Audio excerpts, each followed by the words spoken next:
The pandemic completely dominated the headlines for years, right? But what if I told you the virus wasn't the only villain in the story? What if it had a silent partner, an accomplice that was already hiding in plain sight, affecting millions of people all over the world? Today, we're going to dig into that critical and often overlooked link between a huge global health crisis and the chronic diseases that were shaping our health long before anyone had even heard of COVID-19. That's right, the virus was really only half the story. To get the full picture of its impact, we have to look at the pre-existing health conditions that basically created a perfect storm. So let's go ahead and unmask this hidden partner. So who was this hidden partner? Well, it's the global crisis of what we call non-communicable diseases, or NCDs. Now, unlike infectious diseases, you can't catch an NCD from someone else. They're long-term health conditions. We're talking about things like heart disease, diabetes, cancer, and obesity. And what they did was create this huge, vulnerable population that was uniquely susceptible when the pandemic finally hit. Health experts have a name for this. They call it the dual burden. And it's basically this vicious cycle with some pretty devastating effects. So on one hand, having an NCD made you way more likely to get severely ill from COVID. But on the other hand, the pandemic itself, with all the lockdowns and the strained hospitals, made it incredibly difficult for people to manage those exact same NCDs. And the fallout from this dual burden was immediate and, honestly, pretty severe. People with NCDs were facing much higher rates of hospitalization and, sadly, death from the virus. And at the same time, all that routine care just ground to a halt.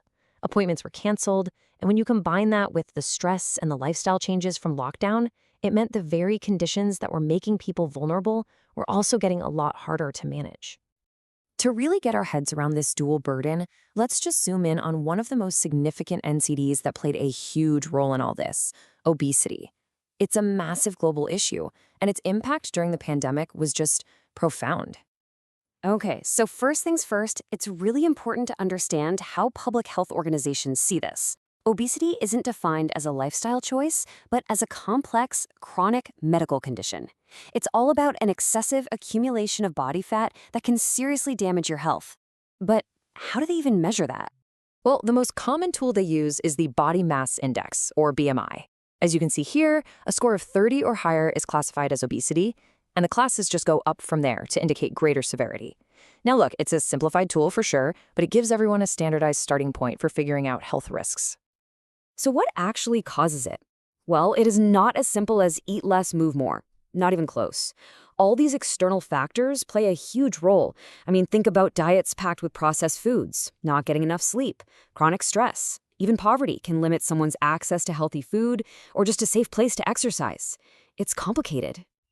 And it's not just about what's going on around us. What's happening inside our bodies is a massive piece of the puzzle. Genetics can actually predispose someone to gaining weight. And then you've got hormonal conditions or even side effects from medications you have to take that can make managing weight a serious medical challenge. The health consequences are really serious, ranging from heart disease all the way to mental health issues like depression and anxiety. But that last point on the screen, that's what brings us full circle. Obesity was flagged as a major independent risk factor for getting severely sick and dying from COVID-19, often because of things like impaired immune function and reduced lung capacity. It is a massive problem, there's no doubt about it, but it's not an unsolvable one.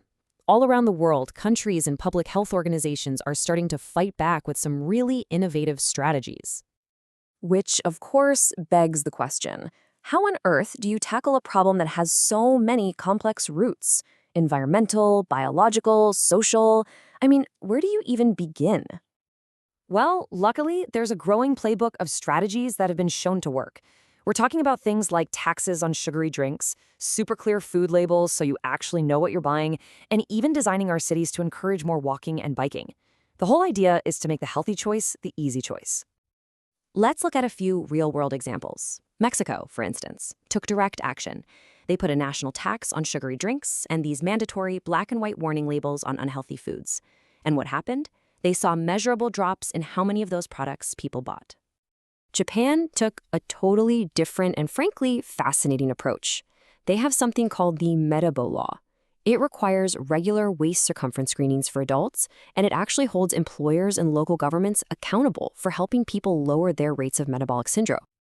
And over in the UK, their sugar tax was cleverly designed to push the industry itself to change. It created this powerful financial reason for companies to reformulate their drinks with less sugar. So they were actually changing the products on the shelves before we, the consumers, even got to them. Okay, so those are some big, high-level national strategies. But what does this all look like on the ground, especially in a country that's already facing a ton of public health challenges? For that, let's take a look at Bangladesh. So, Bangladesh has put together this really comprehensive national action plan that attacks the problem from a bunch of different angles. It's lined up with global standards from the WHO, they've put national food policies in place, and they're even introducing health programs in schools. And crucially, they use national health surveys to track their progress. And they've taken really decisive action, like banning harmful industrial trans fats. But this slide really shows the complex reality of trying to make these public health reforms happen. While they're definitely making progress, the action plan is active, that trans fat ban is coming, other key things, like a sugar tax, have stalled. And this really highlights the huge challenge of overcoming industry lobbying, which is a major hurdle for public health policy pretty much everywhere in the world. All right, we've looked at the problem, we've looked at the causes, and we've seen some of the potential solutions. But this brings us to what might be the most important question of all. What does this mean for the future? How can the really painful lessons we learn from this dual burden help us get ready for the next pandemic? The answer seems to lie in a strategy that's built on 4 key pillars. First, we have to integrate NCD prevention directly into our pandemic plans. They can't be separate things anymore. Second, we have to strengthen our health system so they can handle chronic care even during a crisis. Third, clear communication. And fourth, robust data to guide every single decision. It's all about building a healthier, more resilient population before a crisis strikes.